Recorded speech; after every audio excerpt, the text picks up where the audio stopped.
So this is the best-selling calculator on Amazon. Costs around 10 bucks, and I personally think it's the goofiest looking calculator I've seen in a long time, but there must be something good about it. I personally made a choice to get the earlier version. Comes with this kind of a red packaging with a date, 2012, the year that the world was supposed to end.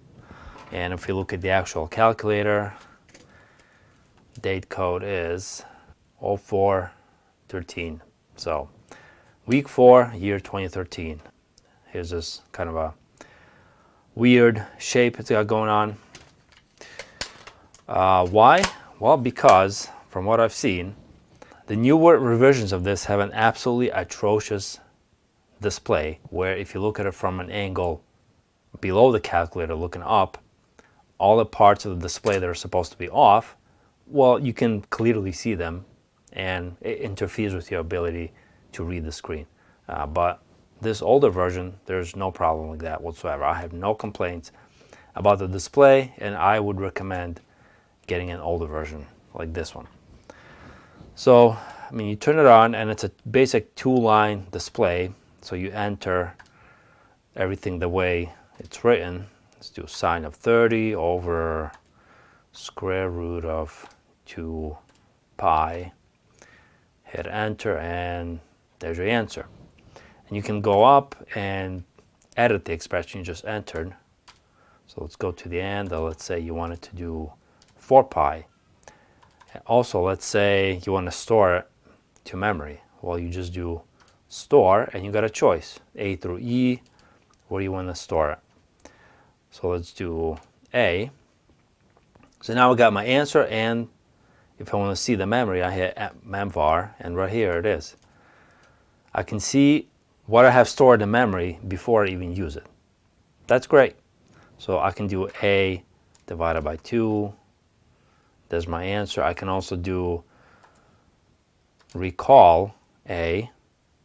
That's going to paste the actual contents of the memory to the display, and then I can do stuff with it. There's also the answer. So answer divided by 2, that's going to take whatever was the previous answer and give me a new result. And to clear the memory, you just do clear var, and now it's empty. So that's great. It's simple. You'll notice there's no alpha key, there's no labels for different letters for variables. It's just a clean interface, just 2 buttons and the cursor key. I like it. For the other buttons, I mean, look, we have a dedicated button for pi.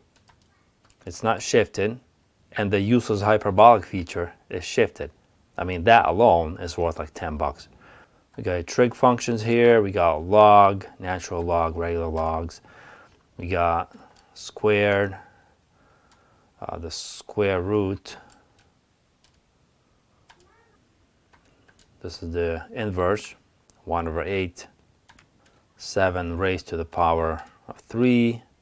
And we can do the cube root of 27. So overall, very simple calculator to use. You can see there's even no labels above the normal number buttons. There's no labels above most of the operation keys. So you can really just hand it to somebody who's only going to use it as a basic calculator, and he can use it just fine. It doesn't look too complicated, it doesn't look too busy. Let's do scientific notation. So 5.2, this EE, that's scientific notation. So that's 5.2 times 10 to the 12th power, and you can see it actually says times 10. People who've been around calculators know that that's what it really means without it having to say times 10, but somebody who's new, that's definitely good to know, because it's not the same as doing 5.2 raised to the power of 12. That's not the same thing. So let's do the most important problem for a calculator. Let's say you go out to lunch and you spend 50 bucks and you want to leave a 20% tip. Well, that's not going to give you the answer that you want. That's just adding 0.2.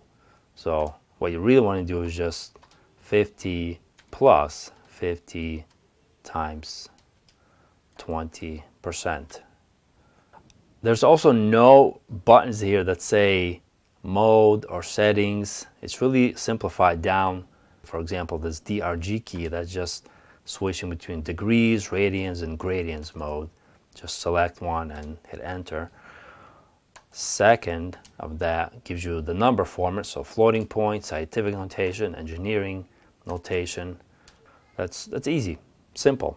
You can do fractions, so let's say 5 and 5/16 plus 9 and 5/8, 14 and 15/16. You can convert it to an improper fraction like this. You can also convert it to decimal and just go back and forth, fraction and decimal. And of course, it stores a history of quite a bit, like at least 30 or 40 expressions that you've ran, and you can always go back and edit it and rerun it, so that's nice. Here's your probability function, so permutations, combinations, factorial, random decimal, random integer. So let's do 5, a permutation of 5 with 2 at a time.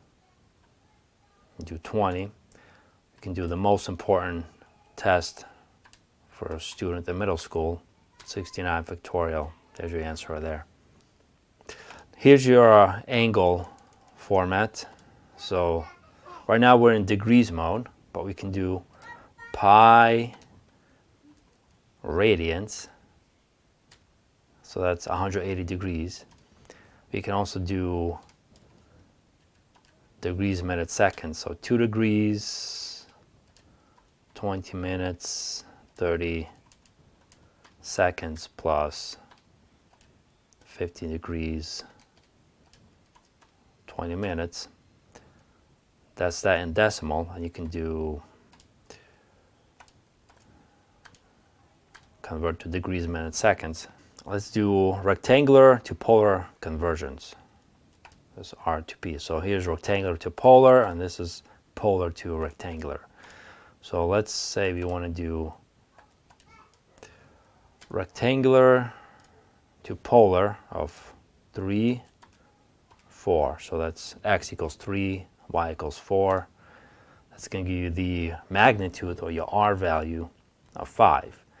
And if you want to get the angle theta, just hit up and do theta. It keeps your parameters that you initially had, just changes the function. And there you go, 53 degrees. Let's do stat mode. This is where this calculator really sets itself apart in its price range. So you enter stat mode. Let's do one variable.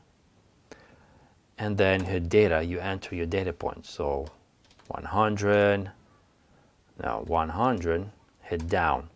Frequency 1, let's do 90, let's do frequency 5, 80, 1, just keep going. 50,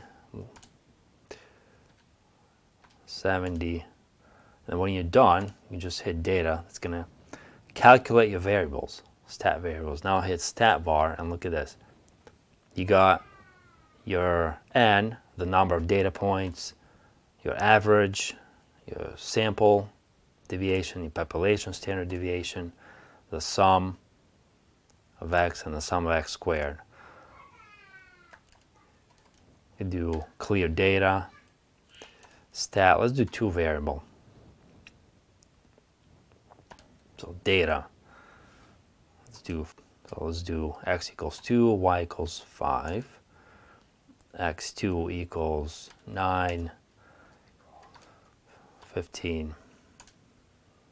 Let's do 20, 30. So now we can do 2 variable statistics and also linear regression. So well, let's see, what does our handy chart say? Stats. No, so it doesn't tell me which one is the slope, which one is the intercept. But I think A is the slope, and B is the intercept, and this is your correlation. And you can predict, so let's say predict X when Y equals 80, and there it is. Just exit stat, go back to normal mode. So as you can see for yourself, you can pretty much figure out everything in this calculator without having to read the manual. It's very easy to use, self-explanatory. So yeah, for 10 bucks that it's selling for, I think it might be worth a shot. It's not the most feature-rich calculator for 10 bucks you can get, but it has quite a bit of easy to use features that will be, very kid-friendly. So for 10 bucks, I think this is a pretty good deal.